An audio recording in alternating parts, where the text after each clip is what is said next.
This 6th generation Volkswagen Polo has been supersized in just about every way.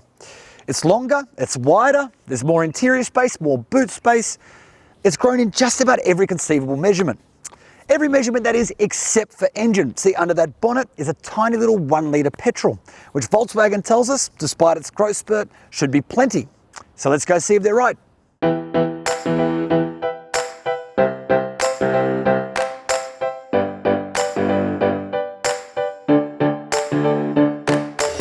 The new Polo arrives with a pretty simple lineup, with just the entry-level 70 TSI Trendline and more expensive 85 TSI Comfort Line on offer initially, though they're joined by a limited run launch edition which adds some extra styling kit, and a Go Fast GTI version lurks in the not too distant future too.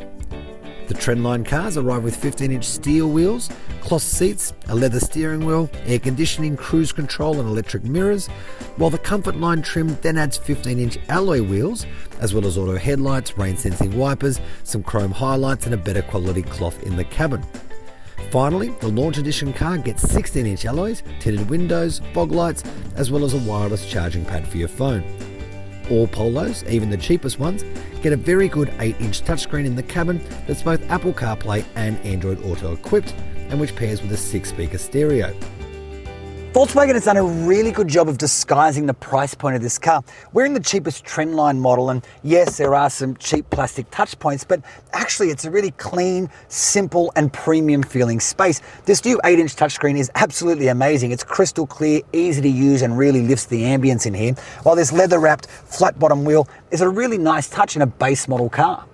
Owing largely to the merits of VW's MQB platform, the same that underpins the Golf and the Tiguan, this new Polo is now 81mm longer than its predecessor, and it sits on a wheelbase that's 78mm longer too. But it's the 69mm in extra width that really counts here. It doesn't sound like much, sure, but every centimetre counts in a city car. Step into the back seat and there are some reminders that you are in fact in Volkswagen's cheapest product. The plastics are rock hard, of course. There's no power or USB sources. There's no air vents. In fact, there's not much of anything back here. However, it has grown significantly on the outgoing models.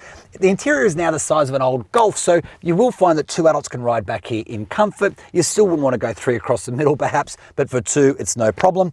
Now, I'm 175 centimetres tall, and as you can see, plenty of knee room. In fact, there's plenty of headroom too, and there's 2 child seat anchors, one in each window seat.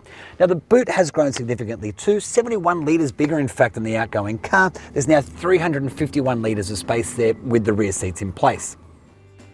There is just the 1 litre 3-cylinder engine on offer here, a motor that's been borrowed from the brand's Up, which is available in 2 states of tune.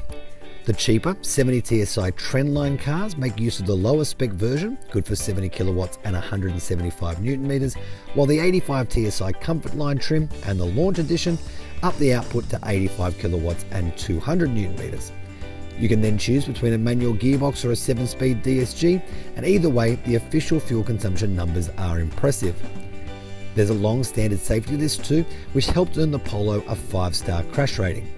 So here's the thing about the Polo from behind the wheel. We are in the cheapest possible version. In fact, the only thing we've sprung for is the DSG gearbox over the manual, and it does not feel like you're driving a cheap car.